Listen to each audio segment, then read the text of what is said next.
Good morning, good afternoon, who cares? Not me. So, this weekend I've had a pretty long one. It was James' birthday, which just meant, wow. Never enough caffeine for that kind of thing. So today we're going to do a research project because I haven't had much time over the weekend to put anything together. So you're going to have to put something together for me instead. Yay! So what we're going to do, if you go onto Google Classroom, you'll notice that I have given you a series of subjects. Some of, I hope, you've not heard of them before, I hope. And what I want you to do is I want you to go away and do some research into all of them and figure out the one that you're most interested in, and then do a little bit more digging and give me answers to these 6 questions. Now the 6 questions are, they're in a Google Classroom question, so I want you to come up with answers for all of those and then vote on the voting form for the one that you think was the most interesting, and that's what we're going to develop over this week and into the early part of next week, because as you know, we're closed for Khmer New Year next week. We've only got 2 days in class. So the questions I want answered are an introduction to what I've got notes, an introduction to what you're talking about. So basically you have to tell me the subject that you're talking about, as if I didn't know anything about it myself. So you've got to introduce it to the audience. Assume the audience knows nothing. Then an interesting fact, three interesting facts to hook your audience. So you have to come up with 3 interesting things to make it, to make me want to carry on reading. Whatever your audience is, you've got to catch them somehow. You've got to hook them in. Then detail a good example of the subject. So take an existing example, something with some sort of evidence behind it, an anecdote or an eyewitness account, and give us the information on that one to really cement home the story behind your subject. Then real evidence, followed by what people believe, and then a conclusion.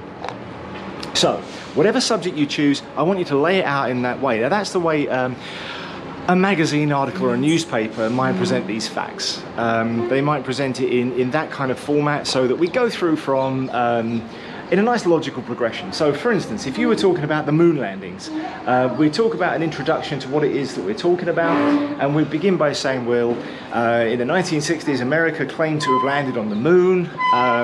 They sent the Apollo mission up there, and the Eagle landed. So you explain what it is that we're talking about, go into as much detail as you like. Again, if it was the moon landing, you might want to say John F. Kennedy gave a speech about America landing on the moon within 5 years, and they didn't have the technology to do it.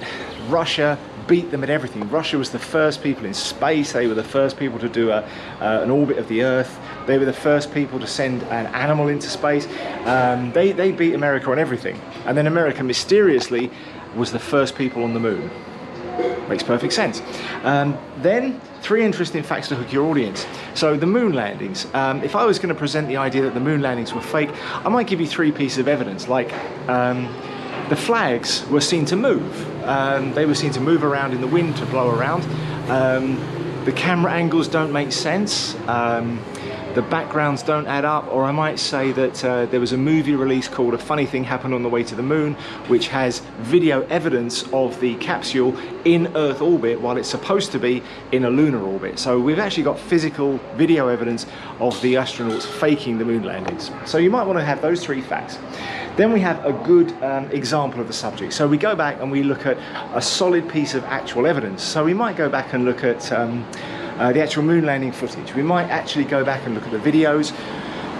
They're a good example of what we're talking about. We might take Neil Armstrong walking on the moon and we might double the speed of the film. If you look at the double speed film, you can clearly see it's just a man messing about. You can see that once you do that, he's just running, and it doesn't make any sense.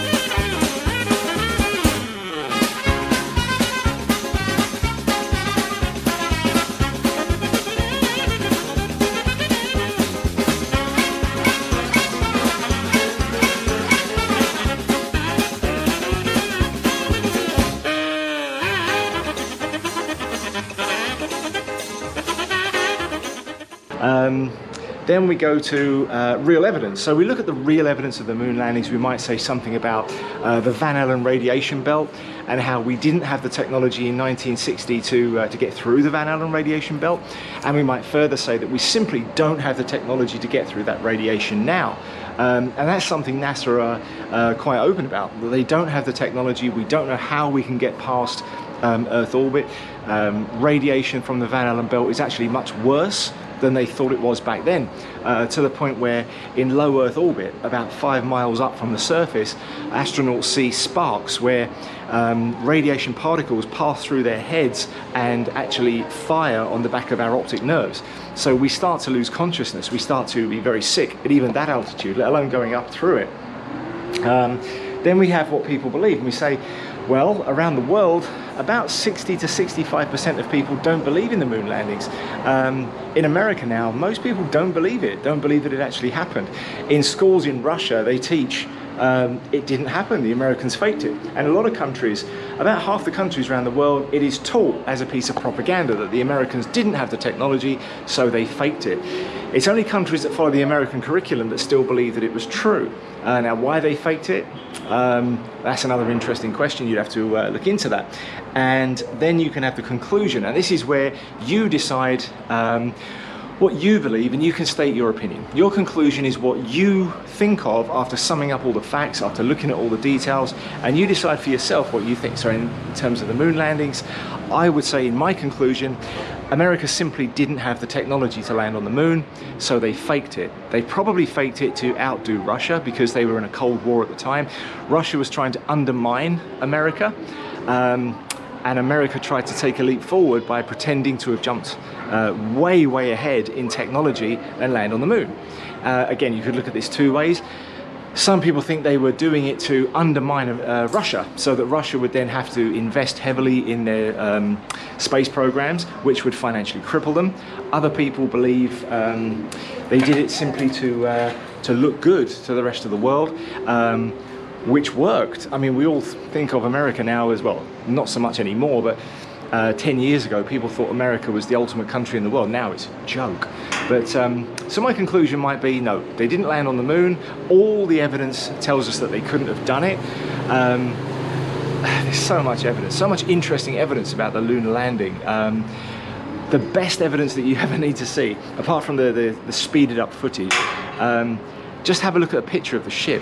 I once actually put this in a class. We did a class. I put a picture of the ship up on the projector, and as soon as I put the picture up, everybody just burst out laughing. You can literally see the thing is made of shower curtains, and there's no way that even with 1/6 gravity, that thing would have been able to get down without falling to pieces.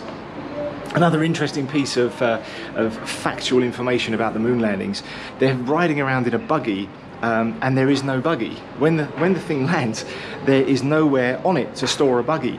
And later on they took a lunar rover and they were supposed to unpack it, but it's not there because they used the same footage over and over again. So there was no buggy. When you look at the actual Apollo ship, there was nowhere to store fuel. None of it quite makes good sense. So draw your own conclusions. So you choose whichever one you want to talk about. I've given you a list. Pick the one you like the look of most.